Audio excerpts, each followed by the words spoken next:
Hola, buen día. Una vela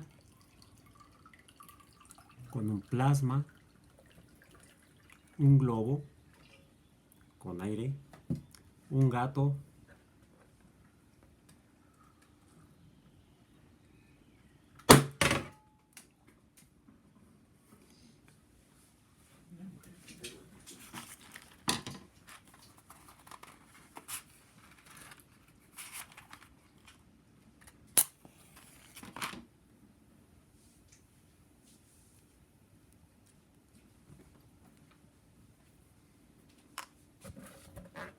una vela, un plasma, un globo,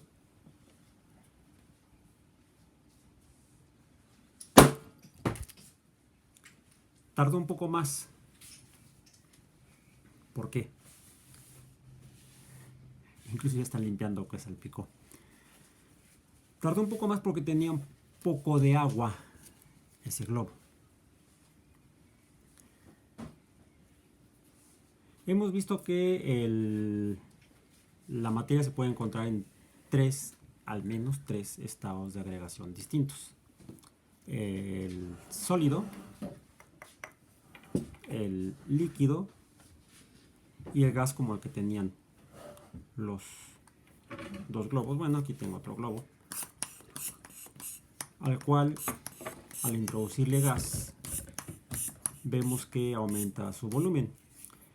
Hemos visto que los sólidos son incompresibles en general, aunque podían ser deformables. En este caso tenemos un sólido indeformable. Los líquidos son deformables, pero como los sólidos son incompresibles, no podemos reducir su volumen ejerciendo fuerza sobre sus superficies. En cambio, los gases, sí, podemos comprimirlos, pero aquí y podemos reducir su volumen. Vamos a ver qué sucede si este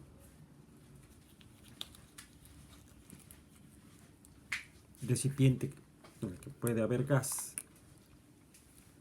ya mencioné que si le agrego más gas, pues su volumen va a aumentar. Pero si de alguna manera está en un ambiente que impidiera su aumento de volumen, por ejemplo, al colocarlo en un recipiente indeformable,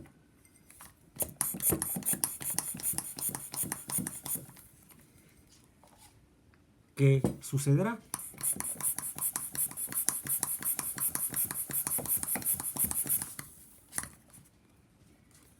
Pues que al aumentar la cantidad de gas, la masa de gas, el cual está moviéndose sus componentes, colisionan contra las paredes, contra la superficie, y ya hemos mencionado que la fuerza de la materia ejerciéndose contra las superficies puede medirse, dado que existe una cantidad para poder medirla, que es la presión, fuerza sobre el área.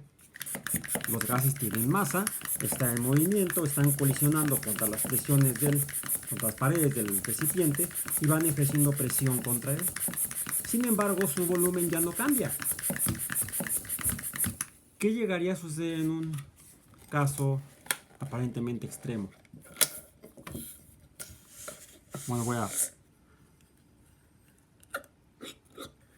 Oh, es que está muy profundo el vaso.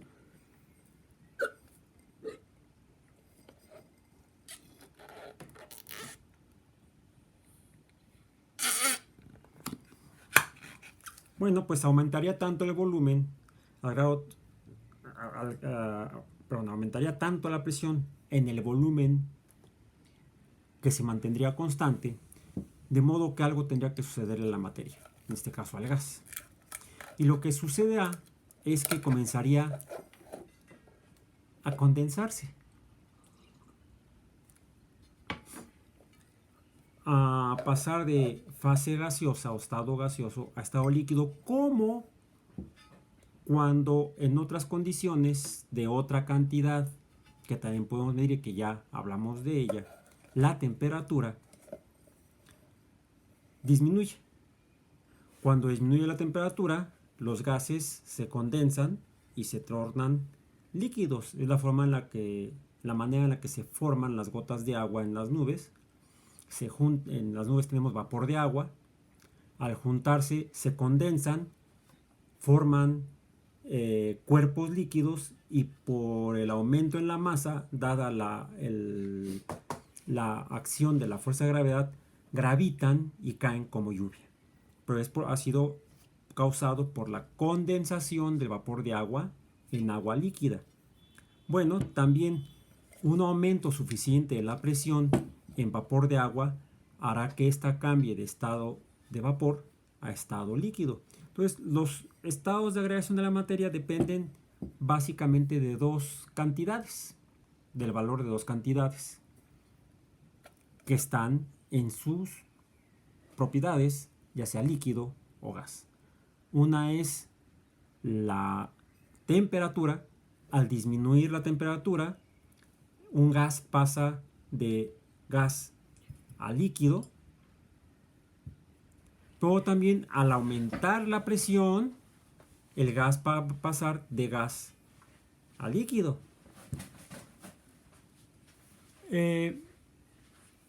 Si ponemos estas dos cantidades, cómo cambian una respecto a la otra, tenemos lo que llamamos un diagrama de fases, en el cual en el eje horizontal, en el eje de las X, en un sistema cartesiano, estará la temperatura y en el eje vertical estará la presión. Así, si aumentamos la temperatura, aumenta la cantidad de movimiento en las partículas, porque es la temperatura de un gas.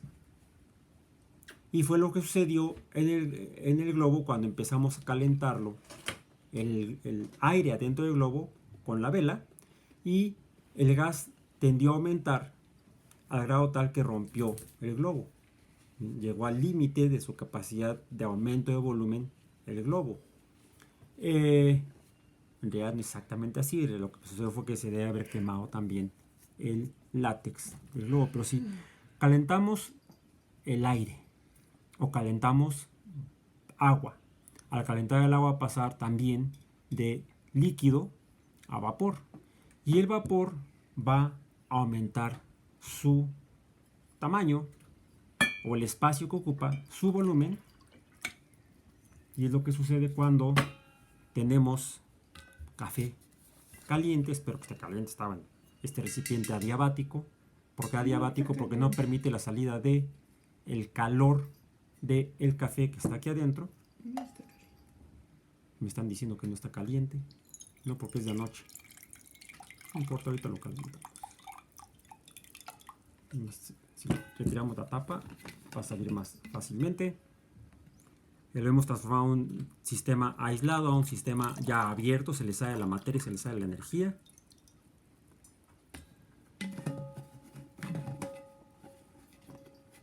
¿Sí? Las paredes o materiales que impiden el paso, la entrada o la salida de calor, reciben el nombre de adiabáticos. Efectivamente, el café está un poco por encima, la temperatura del café está un poco por encima de la temperatura ambiente. Vamos a aumentar su temperatura introduciendo calor en el líquido, y esto lo vamos a hacer en un horno de microondas para que sea rápido.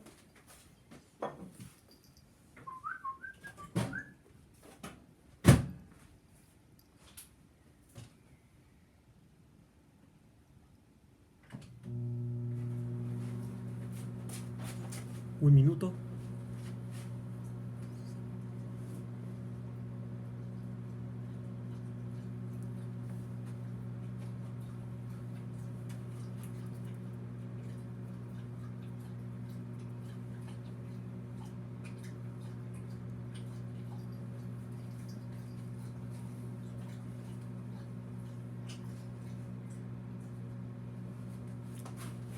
30 segundos.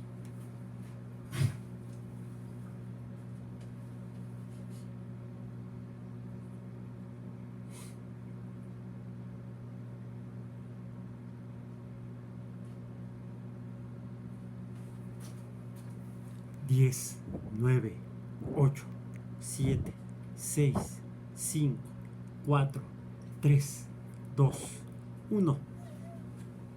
Ya me adelanté.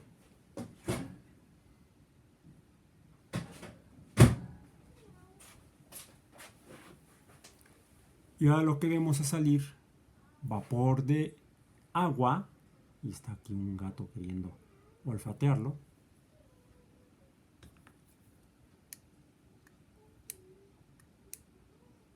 No nos alcanza a ver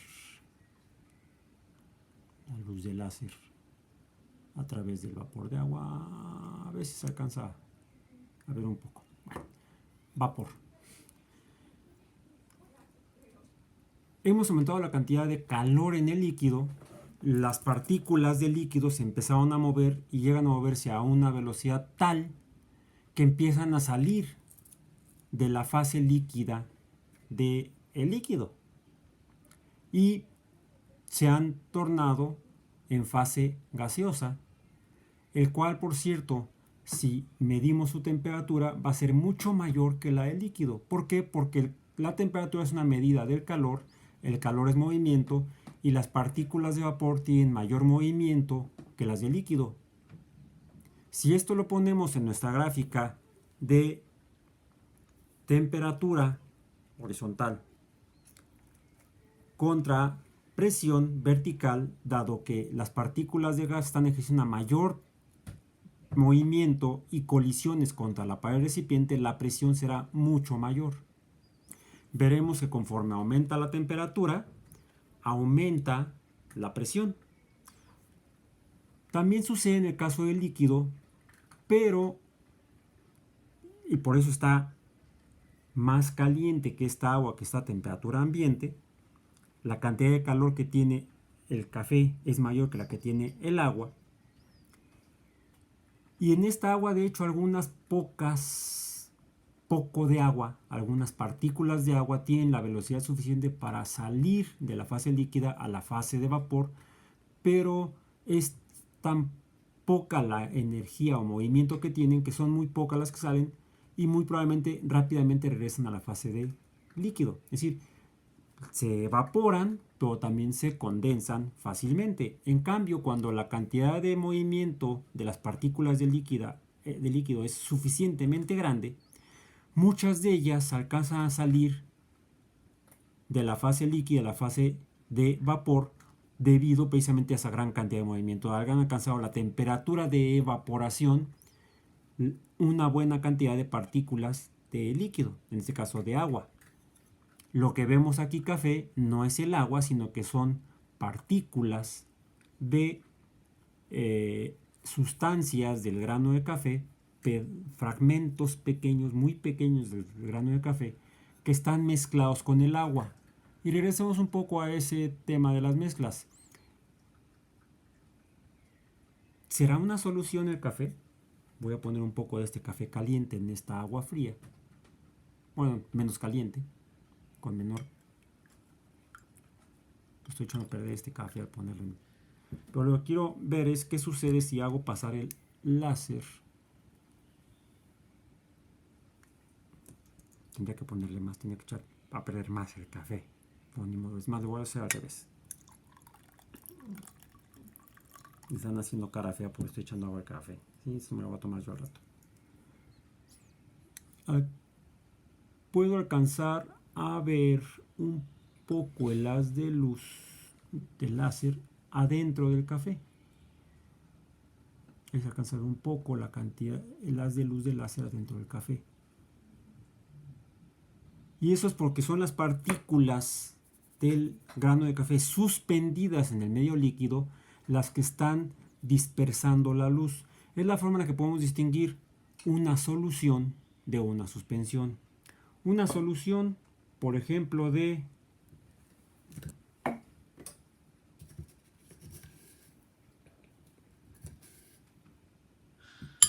Ay, ay, ay. Le pegué aquí al vaso con el globo.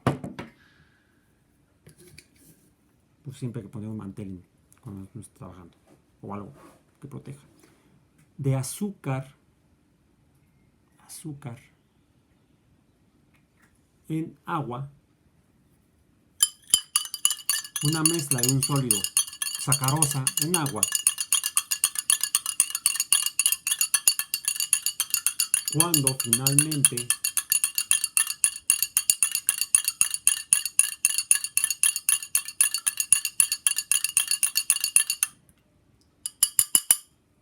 ya no veo partículas de azúcar en el agua y hago pasar el láser, no voy a ver el haz de luz del láser. Y ahí está el láser. No lo vean. No lo vean. No veo el haz de luz.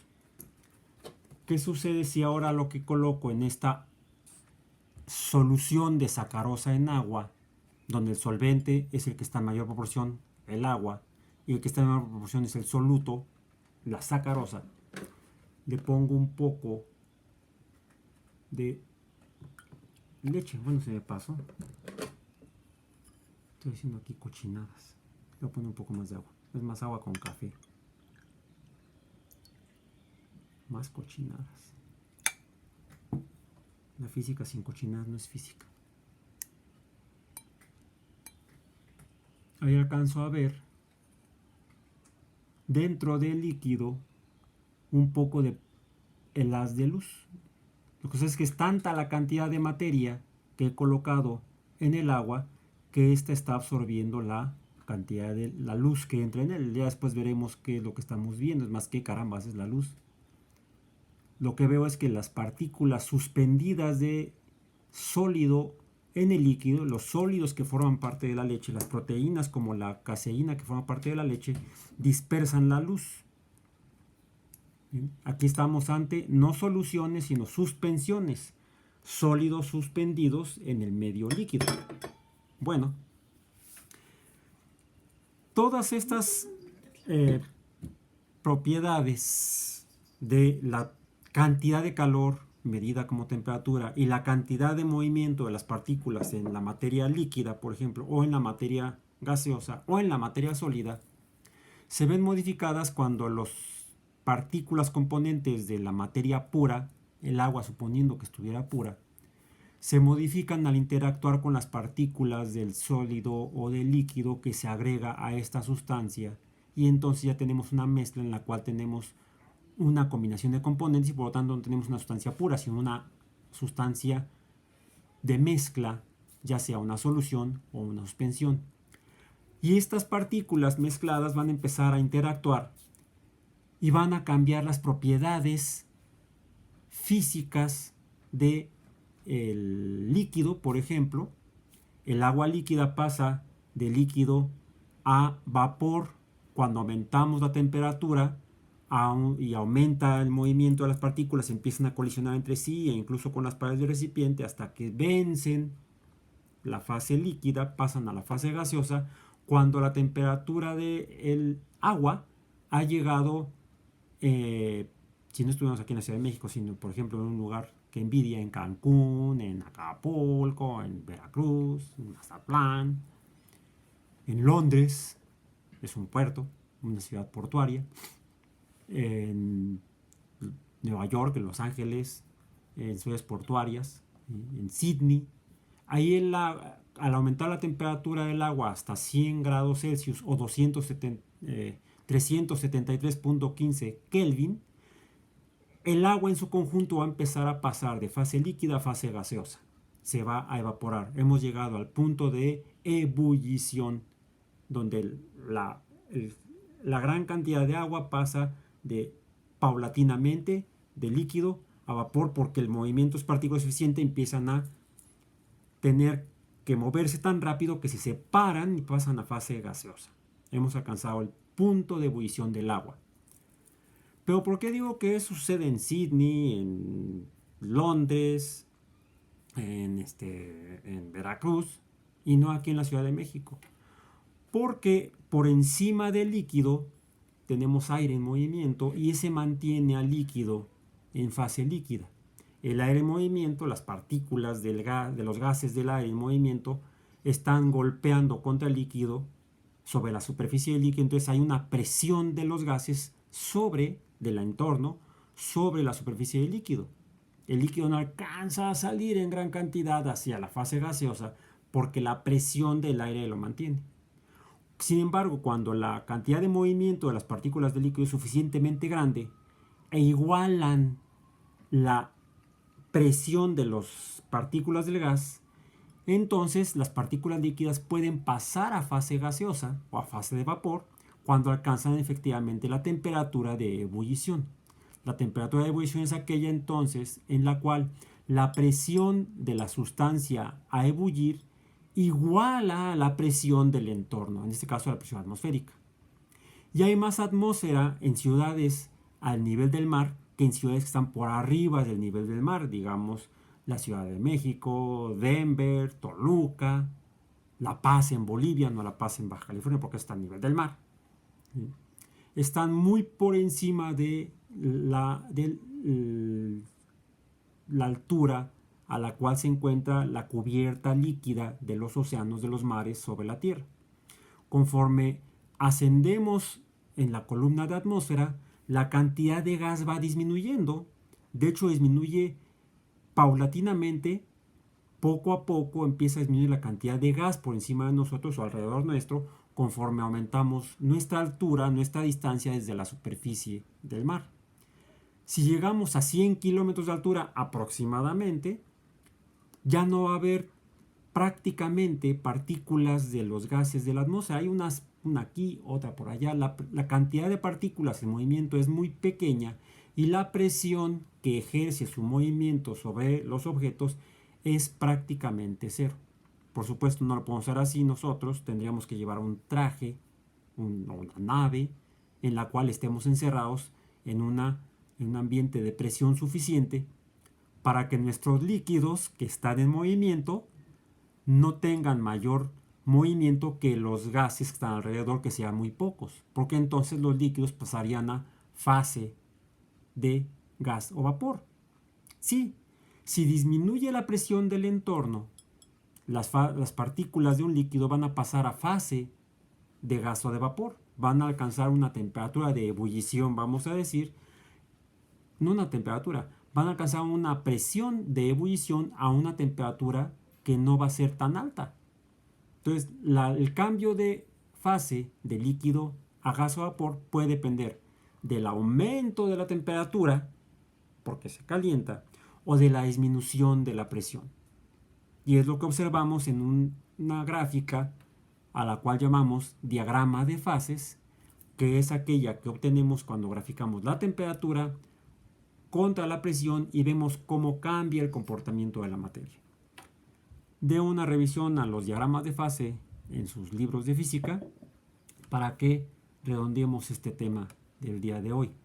Y de eso depende que la materia cambie de líquido a gas cuando ebulle o se vaporiza, o de gas a líquido cuando se condensa o se licúa. Por ejemplo, lo que sucede cuando aumenta la presión en el gas y pasa a fase líquida sin disminuir la temperatura. Decimos que el gas se ha licuado. Y es así como nos venden el gas que usamos en las estufas, que al abrir la llave o la válvula, escuchamos el gas, no lo vemos, escuchamos el gas, pero lo que se encuentra dentro de las tuberías y los recipientes no es gas, aunque así le llamemos, es un líquido, es el propano licuado.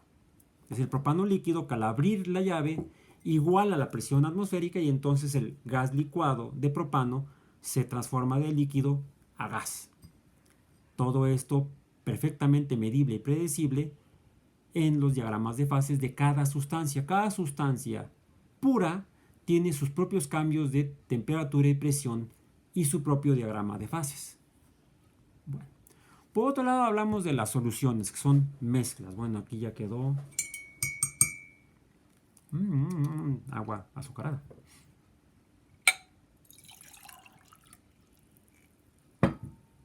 Con un poco de café, pues se ve medio amarillenta. Bien, y pues me puse una playera blanca hoy para que se compare el fondo blanco con el color de los líquidos. Bien.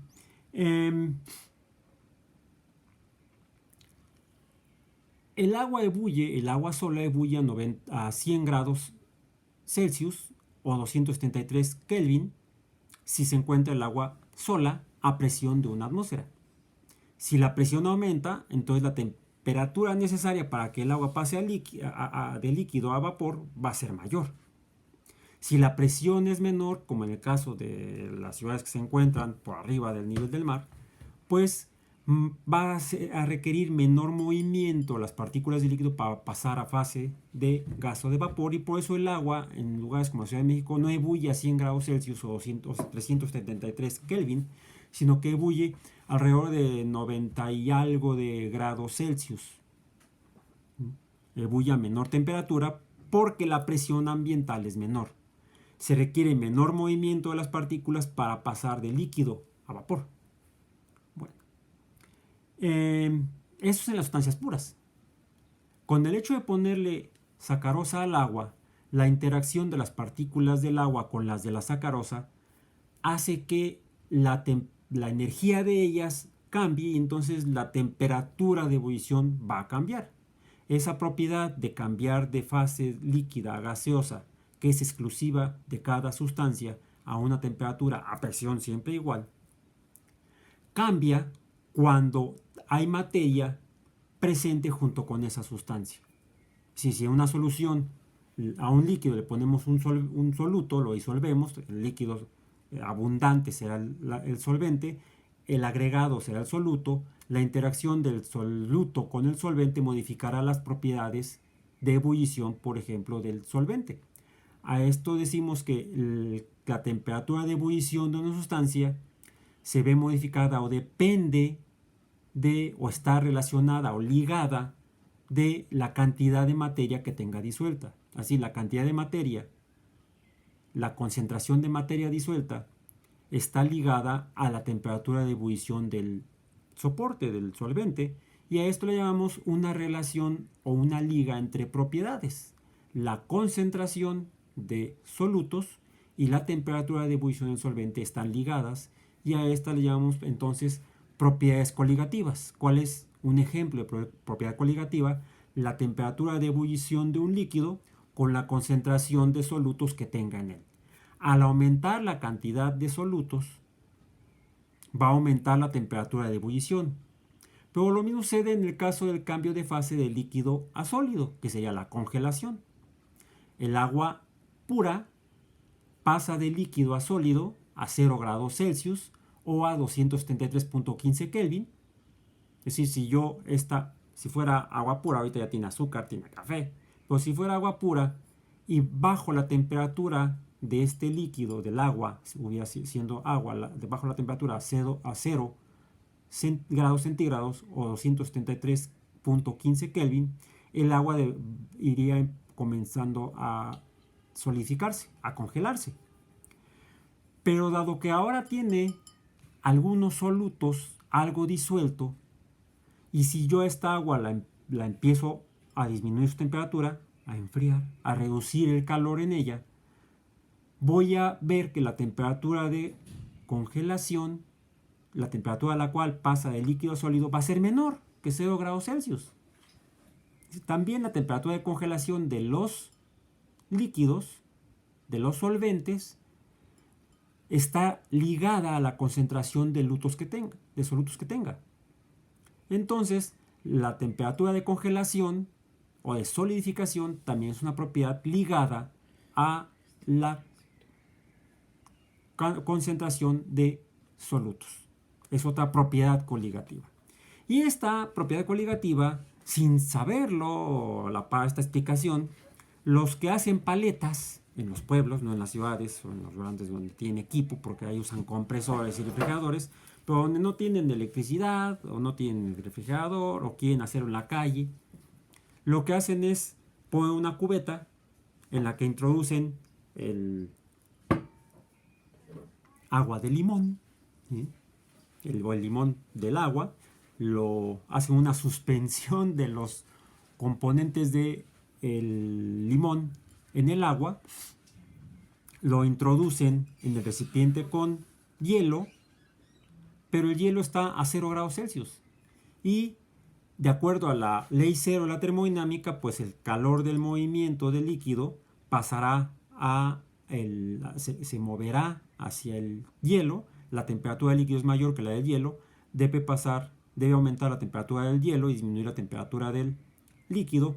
Pero entonces el punto intermedio va a estar por arriba de los 0 grados Celsius.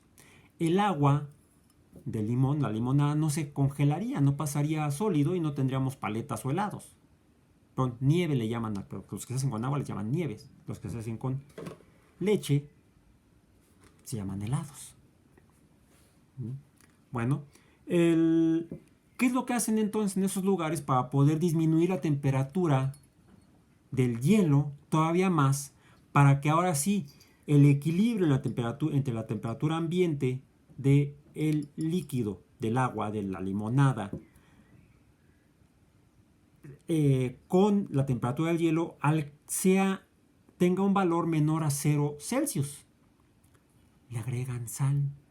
Es decir, disuelven un soluto sólido, inicialmente cloruro de sodio, en el hielo, y la presencia del cloruro de sodio, la disolución del soluto cloruro de sodio en el agua sólida hielo, hace que la temperatura del hielo baje, dado que la temperatura de congelación depende de la presencia de solutos.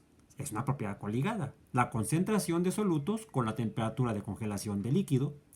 Y la temperatura baja suficiente para que el equilibrio entre la temperatura del líquido y la temperatura del hielo esté por debajo de 0 grados Celsius, y entonces podamos tener ricos helados de limón de pueblo. Y con esto, salud. Nos faltó un detalle. ¿Qué pasa cuando yo pongo un poquito de café? Está caliente. Y pongo un poco de café aquí. Veo que se empieza a distribuir, como la experiencia que hicimos ayer, a diferentes temperaturas, donde la materia más concentrada, donde hay más café que en el otro, se mueve de donde cae inicialmente, ahí está todo el café, y luego se distribuye al resto del medio tridimensional, de donde hay mucho a donde hay poco, como dictan las leyes de la termodinámica. Bueno, son las leyes de la termodinámica las que nos dicen cómo se va a mover la materia, cuando solamente depende de la concentración, es decir, cantidad de materia entre unidad de volumen. Esto está dictado por las leyes de la termodinámica, cómo se mueve, y a este movimiento de donde hay mucho a donde hay poco en el mismo entorno le llamamos difusión. La difusión es la distribución del material, de la materia, sea sólida, líquida o gaseosa, en un entorno sólido, líquido o gaseoso, de donde hay mucha a donde hay poca. De hecho, de donde está muy concentrada a donde está menos concentrada. Y espero que haya aumentado la concentración de conocimiento en sus mentes el día de hoy. Nos vemos mañana en un streaming alrededor de la hora convencional de clase, entre 10 y 11, para hacer un resumen de los temas de la semana y prepararnos para la primera evaluación que les estaré anunciando mañana mismo. Por hoy nos despedimos.